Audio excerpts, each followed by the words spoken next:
Kamala Harris has spent years perfecting the art of saying a lot without really saying anything. And now, Tyrus has finally put her in the hot seat.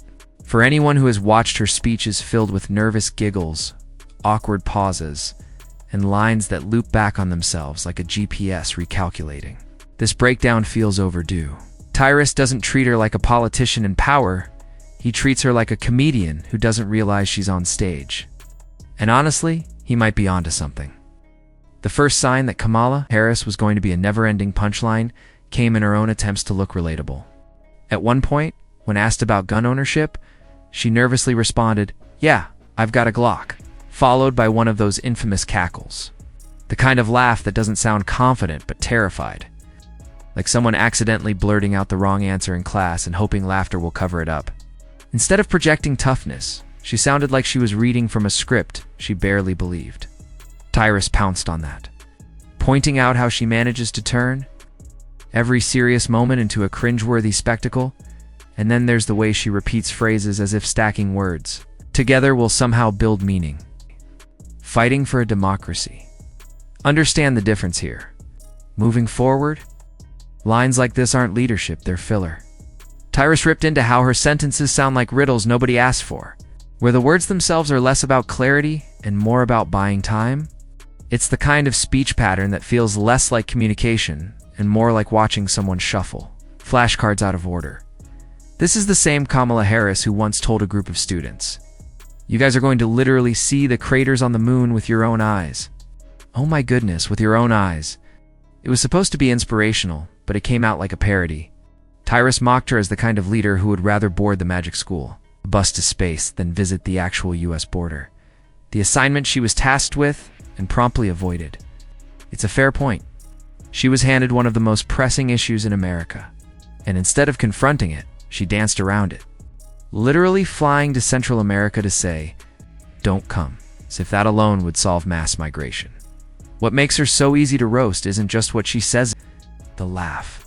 That jittery, misplaced cackle that punctuates even the heaviest topics. Imagine sitting across from world leaders and, instead of measured confidence, hearing the laugh of someone who sounds like they just tripped at a family barbecue. That's Kamala's default setting.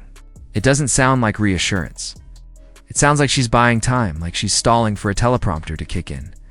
And Tyrus pointed out that it's become her trademark, a stateswoman. It's more sitcom side character. Critics have long referred to her speeches as word salads, and it's not hard to see why.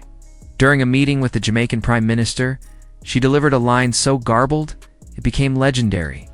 For Jamaica, one of the issues that has been presented as an issue that is economic in the way of its impact has been the pandemic.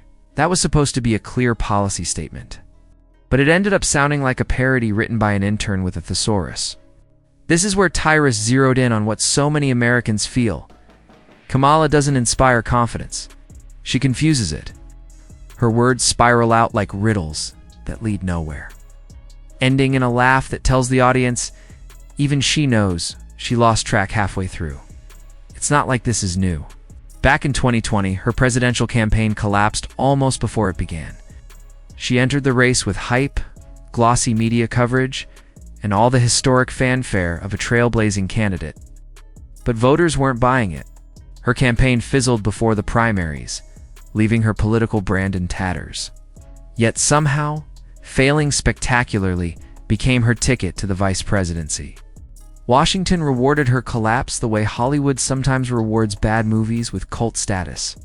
She failed upward in a way that almost defied political gravity. Tyrus roasted her rise perfectly. Kamala Harris is proof that you can fail upward so hard, you break the laws of physics. Forget Elon Musk and SpaceX. She's the one who launched herself into the second highest office in the country on nothing but cackles and cliches. And now, every time she steps in front of a microphone, she validates the critics who said her political career was built on optics, not substance. Her approval ratings reflect that reality. They're not tanking because she's controversial or polarizing. They're tanking because she inspires nothing.